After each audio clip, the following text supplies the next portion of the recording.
मुजफ्फरनगर के रामपुर तिराहा शहीद स्थल पर पहुंचे उत्तराखंड के मुख्यमंत्री पुष्कर सिंह धामी ने मुजफ्फरनगर तिराहा कांड में शहीद हुए शहीदों को इस दौरान पुष्प अर्पित कर उन्हें श्रद्धांजलि दी। जिसके बाद राष्ट्रपति महात्मा गांधी और लाल बहादुर शास्त्री की जयंती पर मुख्यमंत्री धामी ने उनकी तस्वीर पर माला अर्पण कर उनको श्रद्धांजलि अर्पित की।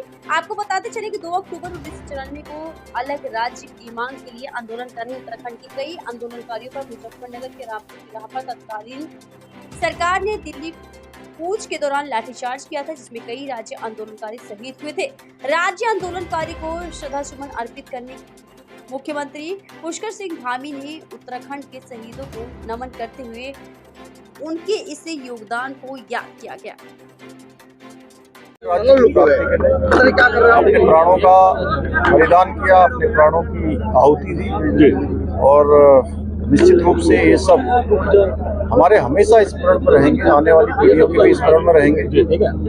और इनके सपनों का जो उत्तराखंड है उसको बनाने के लिए हम प्रतिबद्ध हैं। उनके सपनों के, उनकी आशाओं और अपेक्षाओं के अनुरूप उत्तराखंड राज्य का हम निर्माण आगे बढ़ाएंगे। आज हमारे देश के यशस्वी प्रधानमंत्री मोदी जी के नेतृत्व में उत्तराखंड राज्य का सर्वांगीण विकास हो रहा है।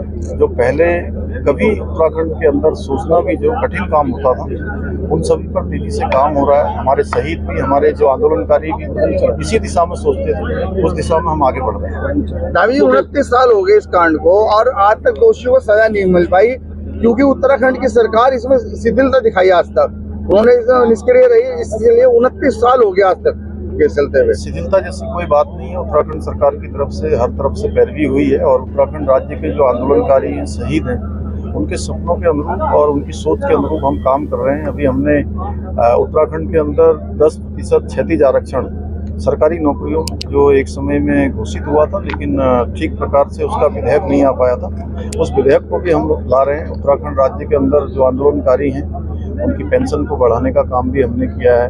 एक समान पेंशन के लिए हम काम कर रहे हैं। राज्य के उद्योग धंधे, राज्य के स्वास्थ्य संस्थान, उन सभी में सभी प्रकार की सेवाएं देने के लिए हम लगातार काम कर रहे हैं। मुख्यमंत्री जी लंदन गए थे, किस तरह का वहाँ से आपको मिला है काम करने का पता लगा? व्यापार के प्रति कितना? देखिए, बड़ी संख्या में आज पूरी दुनिया के निवेशक भारत आना चाहते हैं और दुनिया के अंदर एक माहौल बना है कि अगले आने वाले जो साल हैं, अगले आने वाले जो ये दशक है, अगला दशक है, ये दशक भारत का दशक होने वाला है। तो उसके कारण से लोगों का जहाँ रुझान भारत की ओर बढ़ा है, तो उत्तराखंड राज्य भी भारत का एक राज्य है और उत्तराखंड आने के लिए निवेशकों में बड़ा आकर्षण है।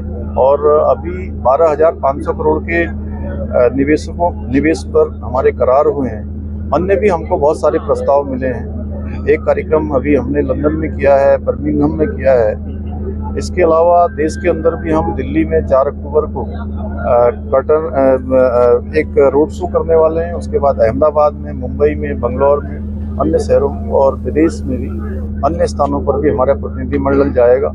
और जब 8 और 9 दिसंबर को हमारा ये इन्वेस्टर समिट का समारोह होगा, उससे पहले हमारी योजना है कि एक बड़ा निवेश ग्राउंडिंग, यानी कि केवल करार नहीं, ग्राउंड पर उतर जाए, उस पर हम काम कर रहे हैं। सर, महिला सशक्तिकरण की बात करें तो समझा जाए प्रदेश के अंदर उत्तराखंड की बड़ी जिम्मेदारी महिलाओं को मिली है।